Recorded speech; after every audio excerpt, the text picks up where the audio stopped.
Hello, this is Robert Kiyosaki, and I want to talk about one of the most important subjects for anybody who wants to be rich. And that subject is how do you find a great investment? As some of you know, there's different types of investments for different types of people. Like some people think saving money is a great investment, so you put money in the bank. Now, for most people with very limited financial training, that's really a smart investment for them. You know, you put in, let's say, $100,000 and the bank pays you 2%. Now, you may think that's exciting, but why would somebody put their money in the bank? I don't know. It doesn't make any sense to me at all. Another type of investment is turn their money over to a fund manager, and maybe they might make a whopping 5%, maybe 10%, and some people tell you that's good. So the average person has heard from many so-called financial experts that the way to get rich is get out of debt, cut up your credit cards, save money, put your money in a mutual fund, invest for the long term, buy, hold, and pray. And for people with limited financial training, that is excellent, excellent advice. But personally, I would not want to follow that advice. Instead, my rich dad trained me how to find great investments. And it's not that hard if you're willing to put in the time and effort and gain some experience in it. So today with me in the studio are my two partners, Sharon Lecter and my wife, Kim Kiyosaki. And what we're going to be talking about is how to find great investments. Kim's specialty is primarily in the area of real estate. Sharon's specialty is primarily in the area of businesses, or how to read a corporate financial statement so that you can tell whether the stock is good or bad, whether it's about to take off, or is a company about to go bankrupt. So, Sharon, you want to say hello and tell us what you're going to be talking about? Thank you, Robert. I think when we talk about financial statements, no matter what the investment is, you talk about businesses, real estate, or paper investments, they all have a financial statement related to it, and it's understanding how to read the numbers. You've said it before, the numbers tell a story.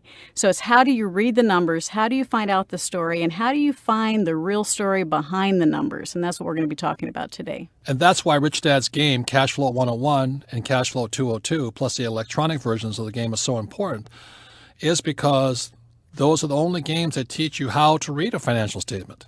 And if you cannot read your financial statement, you cannot tell the story. It's being financially illiterate. So Rich Dad's game is the focus on learning how to be financially illiterate. In other words, how to read the financial statements so you can get the full story. You're absolutely right, Robert. By playing the game, not only are you learning how a cash flow statement works, but you're actually learning the difference between assets, liabilities, income, and expenses, and how every decision you make impacts each of those categories. And so when you're going and playing the game, you're actually having fun. You make a decision, and then you see how it flows through the financial statement and how it helps you get a little closer to building your passive income so you can get out of the rat race. So what you're saying that is when investing in a company or a stock, the process is very similar, except the vocabulary or the words used could be different. Absolutely. And again, when you're looking at the financial statements of a company, you also take into consideration how much control you have over that financial statement. Right. So the principles are the same. For example, in paper assets, you use the word PE, price earnings ratio. In real estate, it's cap rate. They mean very similar things, but they're words or vocabulary pertaining to one industry, either real estate or stocks or businesses. And they're one factor of many factors that you have to consider together in determining whether or not that investment is a great investment, an average investment, or a poor investment. That's correct. And so Kim's going to be giving some information on how she finds great real estate investments. So Kim? Thanks, Robert. What we're going to be talking about today, exactly as Sharon talks about the financial statement of a business, every investment property has its own financial statement attached. And so we're going to be talking about the numbers you find on a property's financial statement. So where Sharon talks about income, a property has income, a property has expenses. Some of the terminology will be a little bit different, but the fundamentals of analyzing a business are very similar to the fundamentals of analyzing a property. And that's what we're going to discuss today.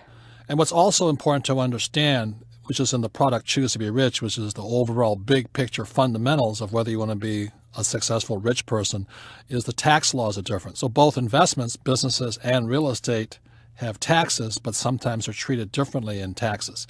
So all of these things make big differences, and there are things or distinctions you'll pick up as you become more sophisticated. So give yourself time. What we always say is study a little bit, start small, invest a little money, make your mistakes, but please take your time, because ultimately is your education that makes you rich, not the investment. So if you're just starting out, some of this may be overwhelming, but just bear with us. It's not that hard. And the more you play cash flow, and if you have a chance to look at Choose to Be Rich, you'll begin to make sense, and suddenly you'll find that your wealth actually does increase. One of the stories I always find funny is I go to Australia a lot, and over there the government incentivizes you to lose money. In other words, when it comes to real estate, they go out there and they buy a piece of property that's losing money, and the government says, good, we'll give you a tax break for losing money. So people in Australia, and this used to happen in America also up until 1986 when the tax law changed, but up until 1986 in America, you actually got incentivized to lose money. And it never really made any sense to me, but you get a tax break for being an idiot. And what I say to people is this: how hard is it to find something that loses money? I don't care if it's a business or real estate. It's not that hard. But so many people think, well, if I lose money, at least I get a tax break. That's, in my opinion, absolutely insane. You don't want to invest to lose money. And it's one of the reasons I really don't care personally a lot of times for these mutual funds or buying and holding or just buying a stock to hold, because, you're just hoping the price of the stock goes up, and meanwhile you could lose a lot of money. I don't like losing money. So the point here is this, is how do you find something that makes you money? That's the purpose of this program here, is to give you some insights as how you find things that make you money versus lose money. Because any blind hog can find either a piece of real estate or a business that will lose money. That doesn't take much intelligence at all. If you want to find a business that's losing money and turn it so it makes money, that's another story. If you want to find a property that's mismanaged and turn it around so it makes you money, that makes a lot of sense to me too. But please don't go out there and find something just to lose money. That takes no intelligence. Any person can do that. So getting started over here, Sharon, would you mind give us a couple of tips, and you can follow along in your little notebook that comes with this program, on how you start to see companies or businesses that are either good or bad? Thank you, Robert. Absolutely. As Kim said, it doesn't really matter what investment it is. There's always a financial statement, and you have income and expenses. And a business in one industry is going to have different results from a business in another. But the first thing you want to look at is exactly what you said, Robert: cash flow. You have revenues, you're selling your product, you have your gross revenue from selling the product, and then you reduce the amount that it costs you to make that product. That results in something called gross margin. That tells you how much money you have at the end of the day to run your business and to grow your business before you take into consideration any tax benefits you have. It's cash flow. It's how much money is coming in, how much money you're having to spend to create that product, and then the result is your gross margin or gross profit. So I have a widget that I sell for $10. It costs me $5 to produce. What's the next step from there? That means you have a 50% gross margin, and that's very good. Typically, the average gross margin is in the 30% margin area. Some go as low as 5 to 10%. Others go as high as 60%. 50%, that's excellent. Now, after that, you have your overhead. You pay for your employees. You pay for your business, your operations, your office, your rent. And that's how you calculate where you start. And that's where you can compare yourself to other businesses or other businesses in that industry. So you're looking at the margins, the gross income, and your operating expenses. So when you're looking at a company, those are the first things you look at. Absolutely, because you're selling a product and you have certain variables in how much you can price that product because you're competing with other companies. So you have that product, pretty much both are going to pay the same for the product. So where you have your flexibility and the control and looking at how well that business does its job is in the overhead piece. How much from gross margin actually flows to the bottom line, the net income of that company. That tells you how good a job they're doing managing that business. And so, Kim, very similar in real estate. How do you judge, the income versus expenses and how well the management's doing? Okay, well, on an investment property, you have your income less your expenses, and that's called your net operating income.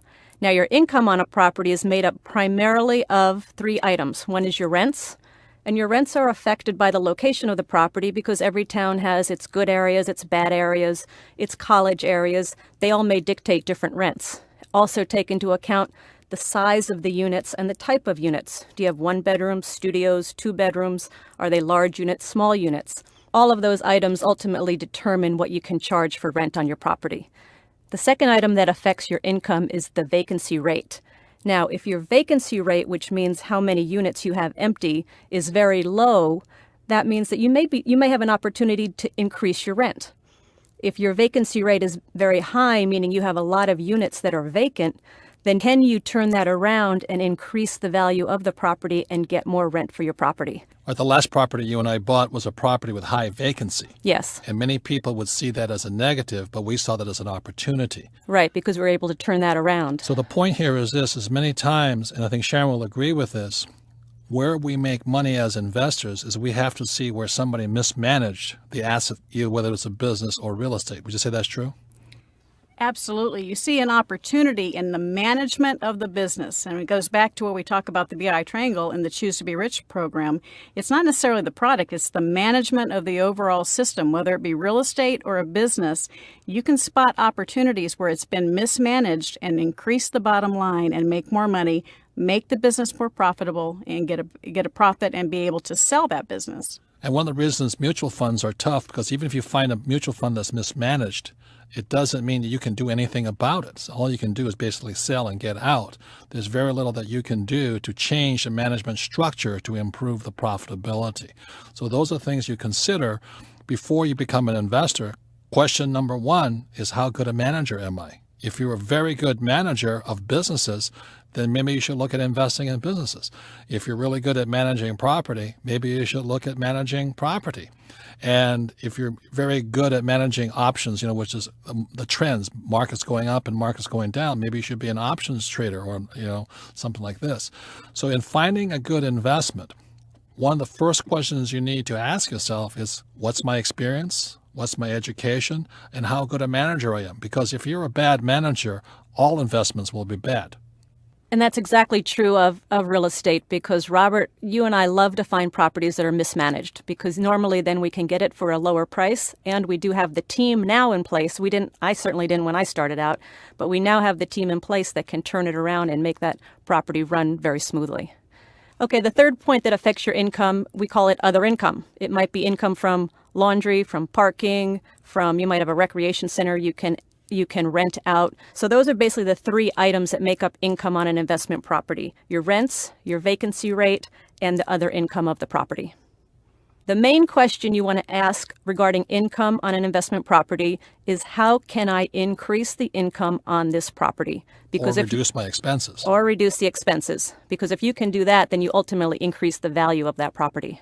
Again, it goes back to how good a manager are you. Now, you don't have to be the person that does the management, but you have to be in control of income and expenses, regardless if it's a business or real estate. Right, Sharon? Absolutely. And that one word you just said, Robert, is so important: control. When you're talking about mutual funds, you say it's low risk. Well, from our perspective, that's high risk, because we're not in control of that underlying mutual fund. You're putting your money in there, and whatever happens, happens. You have no control over it. You're hoping that the person that has control, i.e. the mutual fund manager, has your best interests at heart and is excellent at picking stocks and is a good manager. That's what you're betting on. Exactly, and hoping that those financial planners that says the market always goes up 10% a year are right. But as we know, that hasn't always been true.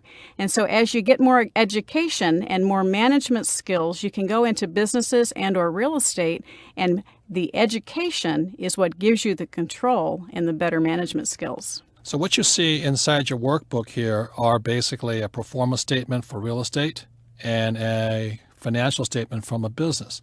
And these things you need to look at. But there are other things not found on pro formas or financial statements that you as an investor need to look at. And one of them is the trend. One of the first things I look at, whether I invest in a business or a piece of real estate, is which way is this trend going? One of the reasons we're in Phoenix, Arizona is because Maricopa County, where we live, is the fastest growing major county in America today. It has been growing that way for years. It is the fastest growing. Las Vegas is the fastest growing small city in America today. So one of the reasons we came to invest in Arizona as far as real estate was very simply, easy to say, is the trend is going up. There's other parts of America where the trend is going down. In other words, people are leaving parts of America and moving to other cities. So if you're going to be an investor, you want to find out where people are moving from and sell there. and buy where people are moving to. And those trends you cannot generally find out from the Chamber of Commerce or from many commercial real estate companies that put out the inflows and outflow trends. Another way I watch trends is I go down to the local U-Haul dealer or the moving companies and ask how many people are moving in and how many people are moving out. If there's 10 people moving in and 4 people moving out, that's a good trend. And even alongside with the trends of a city or the trends of an area is you have a trend of a neighborhood. And when we're looking for properties, let's say in Phoenix, there's different neighborhoods. And so we look at, is there renovation going on in this area? We want an area that's coming up. Is there renovation going on? Is there new building going on? Are people moving in, moving out? Are there businesses moving in? Those are all, to me, positive signs of an upward trend. And I'd want to look at that area more then. So what kind of trends do you look at in businesses, Sharon? Well, trends absolutely impact your business, just like they do in real estate. If we look at the technology bust and boom of the last 10 years, the trend is what impacts the value of that underlying stock. You can have 2 identical companies have the same balance sheets. One is set for expansion and success, the other one set for failure based on a trend. They may both have high inventory. One has high inventory because their competitor just came out with a better, more advanced product, and their product is now obsolete. Whereas company B has high inventory because they are the company that came out with a new product and they're ready to launch it in January. So again, you have to look at the numbers, but you also have to understand the trends and the industry in which the business runs. So when you look at a financial of a company, they could have inventory. Now, is inventory listed as an asset? How do you look at it? Inventory is listed as an asset on the balance sheet. But if it's obsolete inventory, it's not worth much. That's right. And what happens is that's where you start getting into this funny money stuff with accountants these days, because the business owner is not going to want to show that obsolete inventory as an expense, because then you'd have to write it off and their revenues get erased. But a true accountant that comes in and looks at that from a generally accepted accounting principle will say that's obsolete inventory and you need to write it off. But that's where it's even more important, Robert, to understand the trends, because what's obsolete to me may not be obsolete to someone else. And you have to look and say, is this company going to be able to survive? Are they set for the future, or are they still living in the past? Which brings up the point is, would you say that you should know something about the industry you invest in? For example, somebody like me who knows really nothing about computers or technology, one computer looks just as good as the other. So if I don't know good inventory from bad inventory, would you say that that might not be a good way for me to invest if I don't know what's good or bad? I would wholeheartedly agree with you, Robert. Not everybody would agree with that statement. But for instance, my husband, Mike, and I, he is a patent attorney and an intellectual property attorney, and I'm an accountant, and I like the systems side of things. So we regularly look at and invest in young technology companies because he's educated in the technology world. He can look at something and understand the value, whereas I can't. So it's the combined skills of me looking at the numbers, him looking at the technology. And so yes, the more you know about the industry, that's why you and Kim excel in real estate. The 2 of you can look at a deal and in 30 seconds know if it's worth pursuing. Yeah, it's called a sniff test because we've looked at so many deals. You sniff it, either smells bad or it smells good, and you almost know instinctively and intuitively. The other thing I invest in are oil and gas because my background is oil and gas, working for Standard Oil, shipping oil and gas, and also gold. I've been a gold bug since 1971, and I understand the markets of gold, how it's mined, and things like this. So if you're going to invest, and if you don't know anything about the industry, the first thing you want to invest in is some information or some experience into the actual industry. I don't invest in stocks and computers simply because I wouldn't know a good computer from a bad computer. And it's also the vocabulary. You understand the vocabulary of real estate. You understand the vocabulary of oil and gas. Michael understands the vocabulary of technology. Electronics, and that's how you educate yourself, is getting and understanding that vocabulary. Again, the importance of Rich Dad's games, Cash Flow 101 and 202, is we teach the vocabulary of money. And just as there are so many different industries, there's also so many different products in the world of property investment. You've got apartment houses, you've got retail commercial, you've got warehouses, you've got mini storages. Raw land. Raw land. They all take a little bit different tact, a little bit different analysis, and they all have their own vocabulary. Now, in real estate, the value of your property is directly related to who your tenant is. So if your tenant is Goldman Sachs, your property is worth a lot more money than if your tenant is somebody who can't pay their rent. That's so correct. Always remember that it is your tenant that determines the value of your property. That's absolutely correct.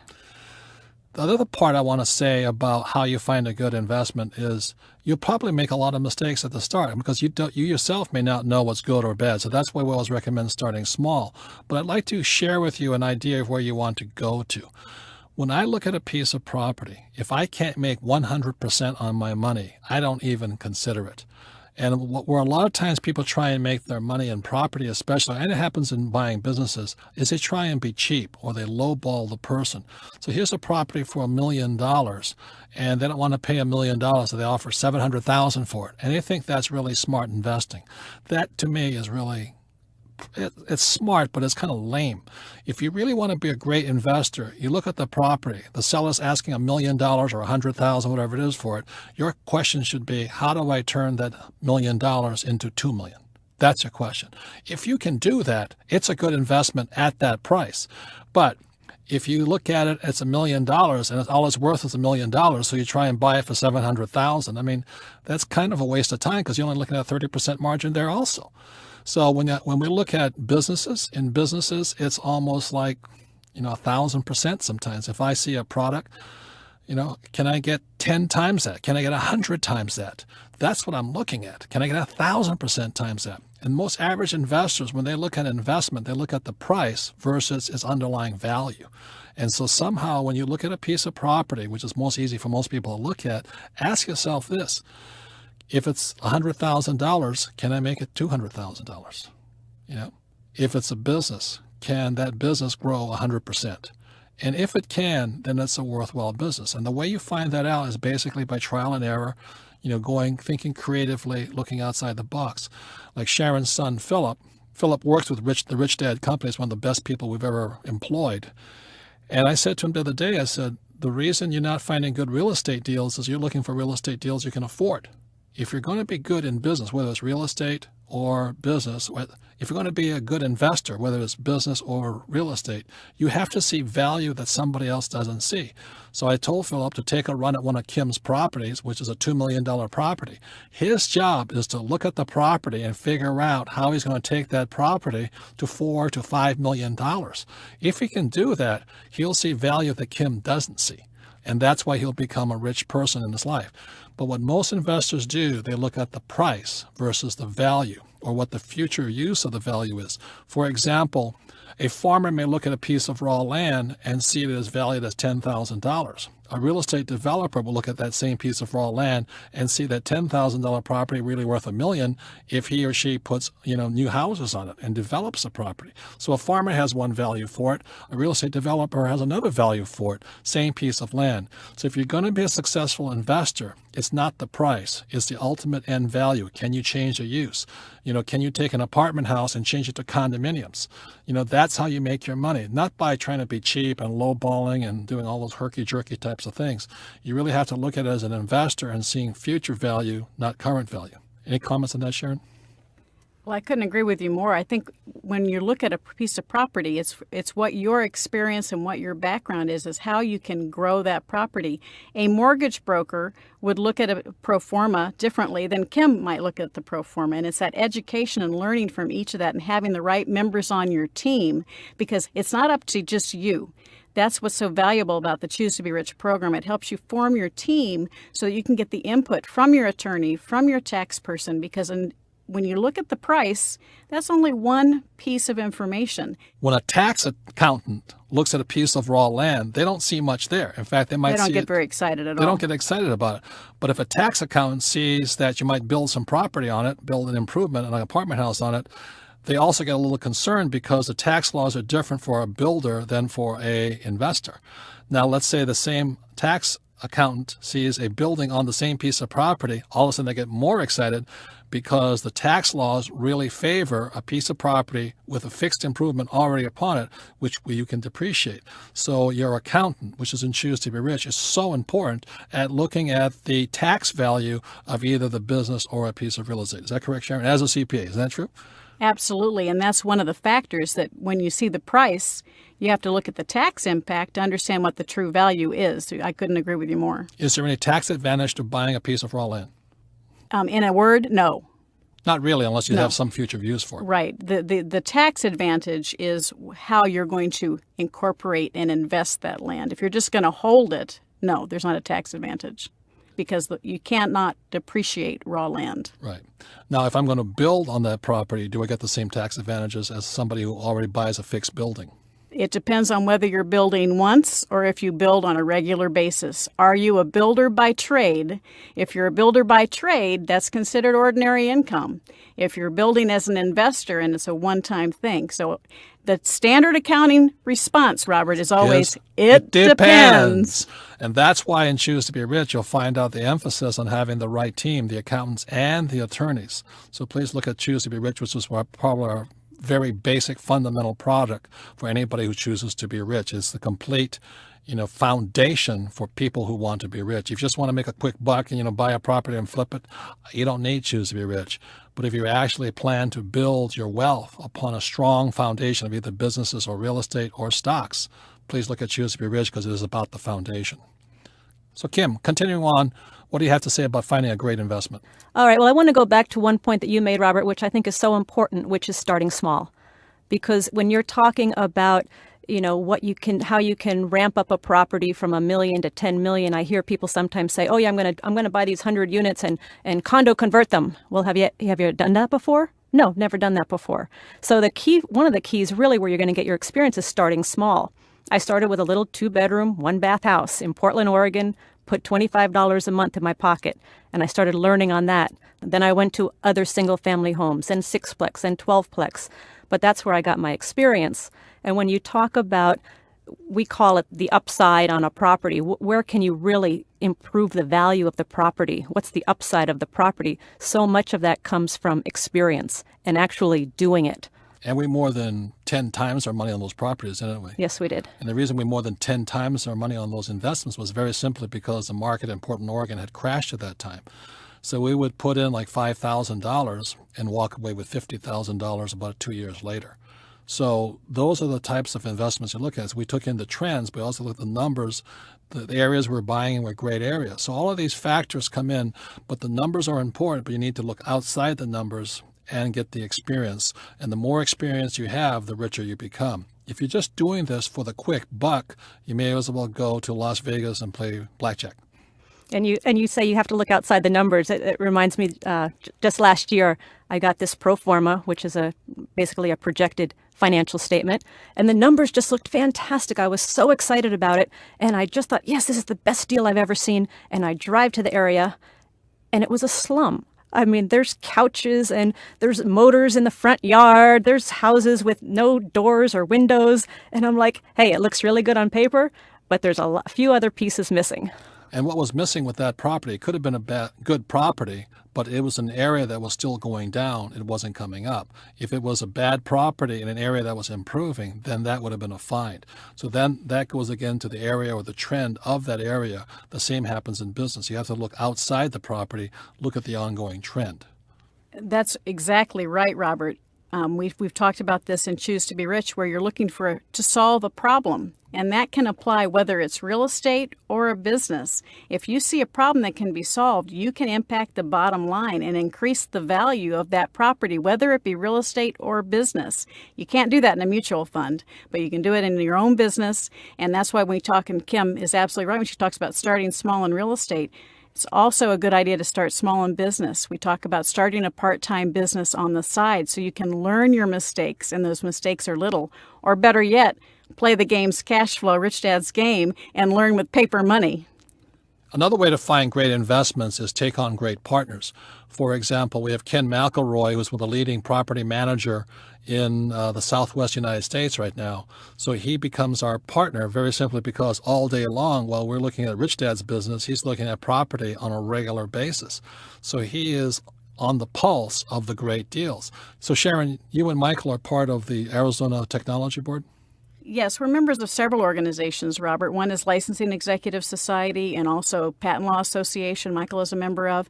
And that helps us stay on top of the trends and new technology so that we know, just like I know Kim gets subscriptions to apartment owners magazines, and she stays on top of the trends in the area that she's investing, just like we need to stay on top of the trends in our area, or else you might invest in a company that already has been outdated and you're the patsy, not the investor. So by being part of these organizations, like Kim is part of the multi-housing association, she goes to hear firsthand what's going on in the industry.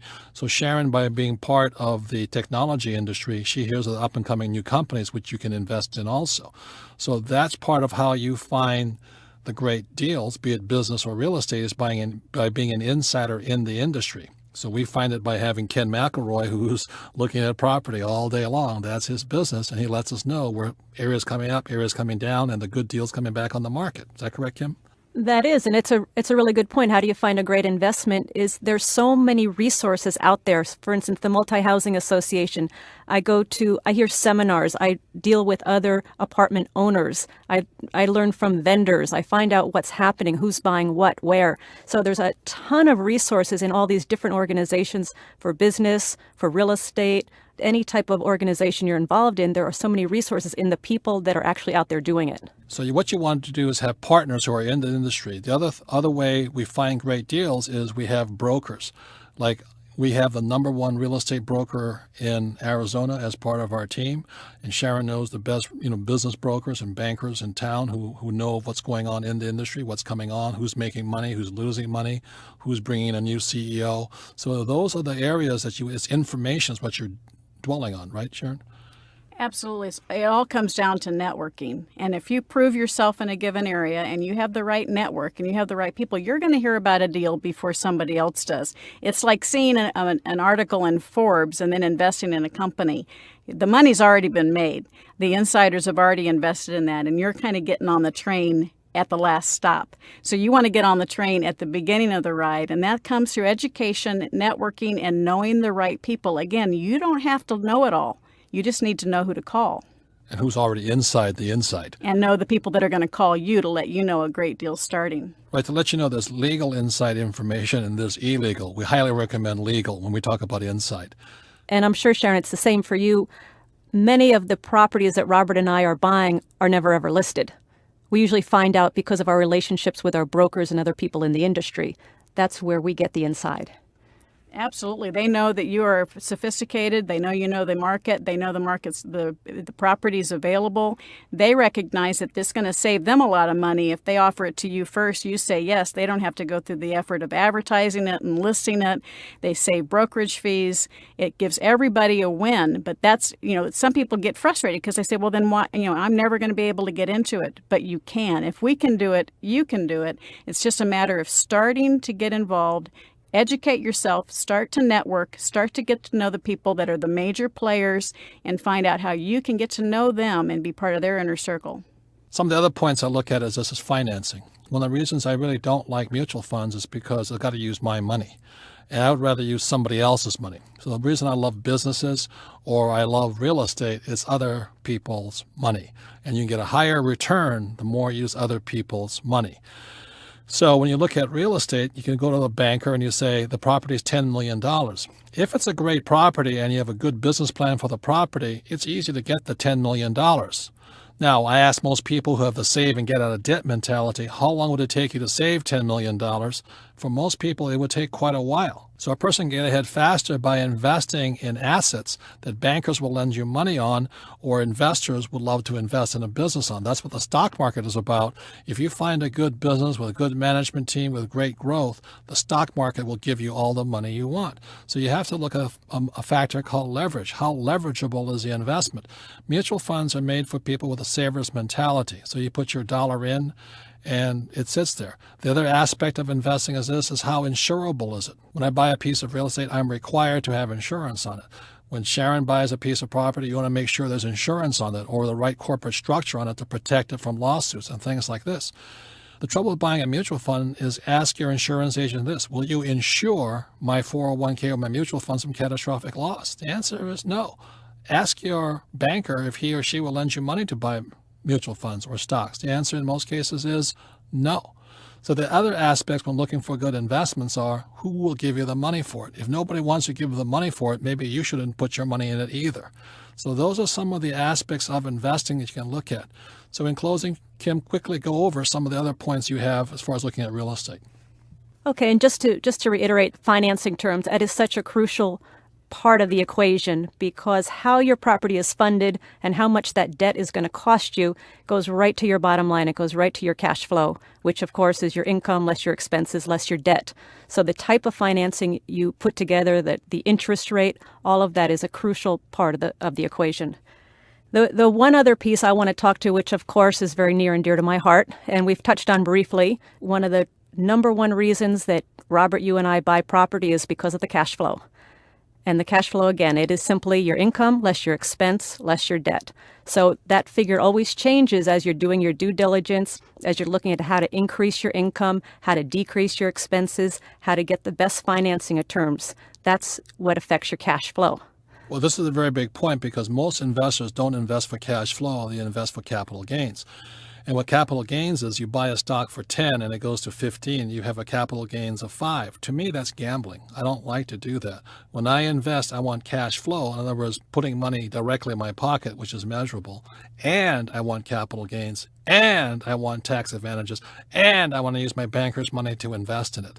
Those are all requirements I have, which takes some training to get. But you get those things, you make a lot more money from your investment. By just putting money in a mutual fund, in most cases, there's not much cash flow. And if there is, it's a very low percentage. For example, what's Microsoft paying, a 1% dividend or something like this? I mean, that's not that exciting. It's very easy to get a 29, 30, 40, 100% return if you know what you're doing from cash flow.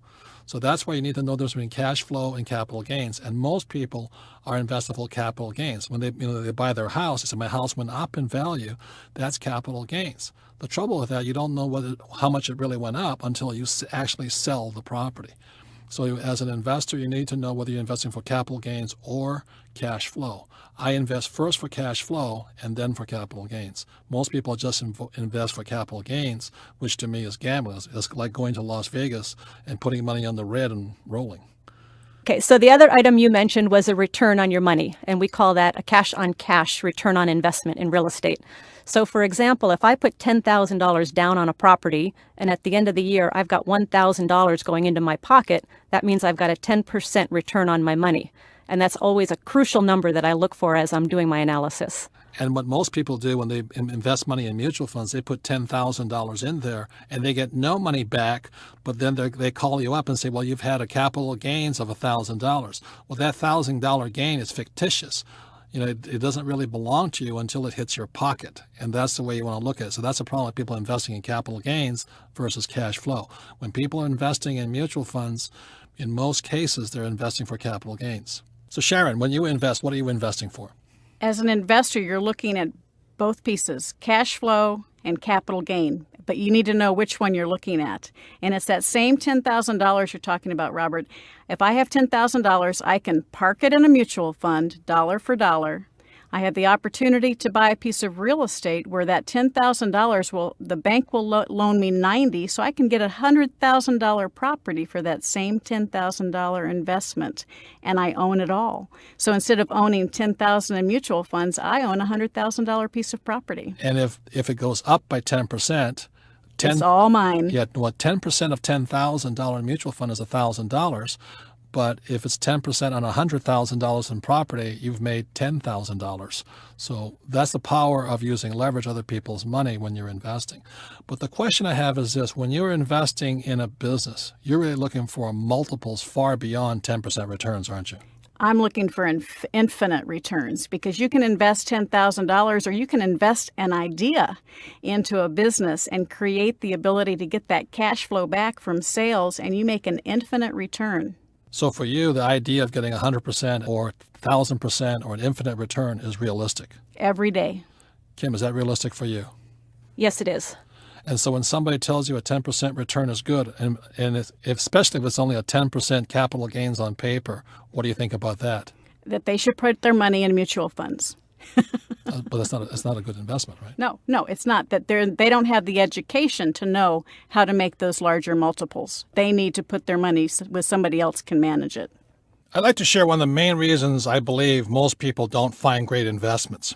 And the reason they don't find great investments is they actually think you see investments with your eyes. You do not see investments with your eyes.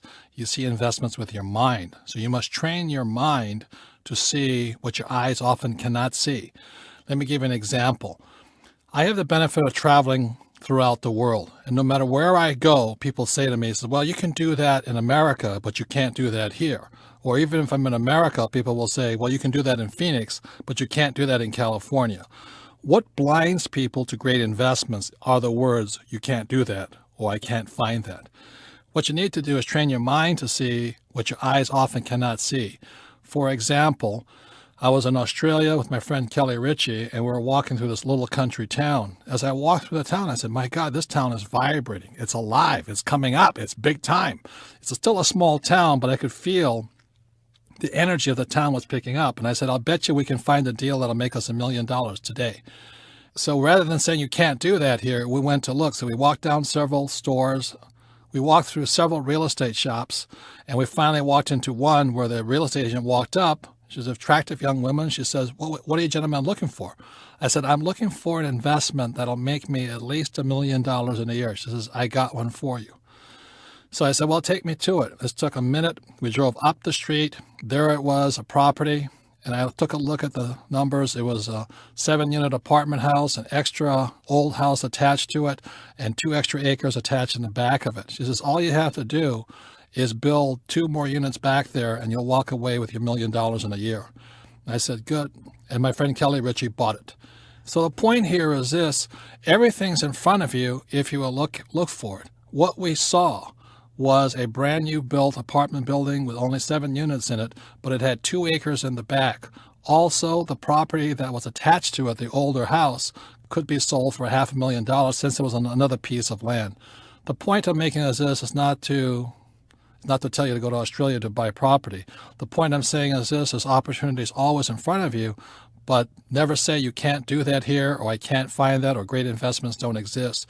By saying that, you block one of your greatest assets, which is your mind. If your mind is closed, so are your eyes. So train your mind to see what your eyes cannot see. So there's a lot to learn on the subject of investing. And the more you practice, even if you have no money today, start looking. Start looking at financial statements of businesses. Start looking at performance of real estate. It doesn't cost you any money. It just costs you a little time. The first thing you want to do is invest some time in your education, hang out with people who are professional investors or people in the industry. Don't put up your money right away. So many people say, I have $10,000. What should I do with it? The first thing I tell them is keep their mouth shut and don't tell people you have money, because if you have $10,000, you don't know what to do with it. There's always somebody that does. So before you invest your money, invest some time and money into your education. It's the best thing you can do. And after a while, you'll start seeing investments and opportunities all around you. Investments and opportunities that most people haven't developed the eye or the nose for. In closing, I'd like to say this about the subject of investing and finding deals. At first, it's kind of frightening because you don't know what you're doing, and it's a little frightening sometimes to risk your money. But with a few ups and downs, and trust me, you'll definitely lose some money along the way because we'll all make mistakes, but we learn from our mistakes. The point I'd like to drive home is this: is once you learn the game, it's one of the most fun games I've ever played in real life. There's nothing more fun than finding investments and getting richer and richer. It sure beats going to work every day. So have fun. That's the most important message. So thank you for listening to this program on how to find great investments.